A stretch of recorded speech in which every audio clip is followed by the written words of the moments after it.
This would be my ideal starting Druid in Baldur's Gate 3. First, I would go for Elf. For the simple reason you're gonna get a decent amount of proficiencies in weapons, namely the longsword, short sword, short bow, and long bow. You're gonna get dark vision up to 12 meters and Fey ancestry, giving you advantage on saving throws against being charmed. And magic cannot put you to sleep. Then I would go for the Wood Elf. And this will be more apparent later on when you choose your subclasses and your circles. But that extra 1.5 meters is going to be really useful, and it's going to add up later on, especially when I normally decide to go Circle of the Moon and you're in beast form and want to close the gap really fast. Druid is my ideal starting if you would like to have a very flexible and, frankly speaking, good character. It's either this or cleric, and they are the easiest for newbies to start off with. With regards to cantrip, you always should have guidance. Now, if you don't decide to have guidance, you can go for Shilailach, or simply Poison Spray is going to do great.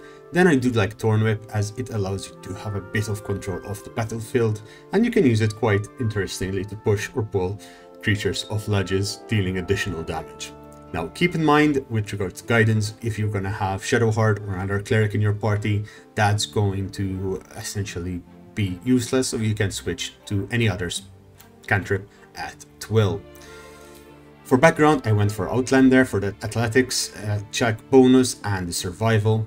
And with regards to abilities, I went 10 strength, 14 dexterity, 15 constitution, 8 intelligence, 17 wisdom, and 10 charisma. When it comes to skill proficiencies, you're going to be proficient in stealth, in athletics, perception, survival, medicine, and insight. These are going to be the most important checks that you're going to have early on in the game. Specifically, perception, insight, and medicine are going to help you a lot. Survival is always great, as it allows you to track prey and find all those special nooks and crannies in the game. Stealth is great if you want to hide and ambush enemies, which is a great way to make sure you don't waste all of your hit points or of your short rests and make each action worth more. This is how I would start a Druid, as simple as possible, quite straightforward. You're going to be heavily reliant on your transformations early on in the campaign, and that said, unless you're playing Tactician, you should be doing very well.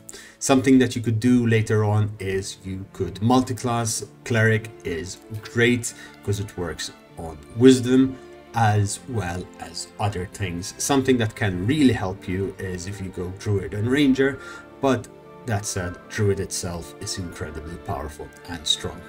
Good luck out there, adventurers, and I hope you find your best starting class.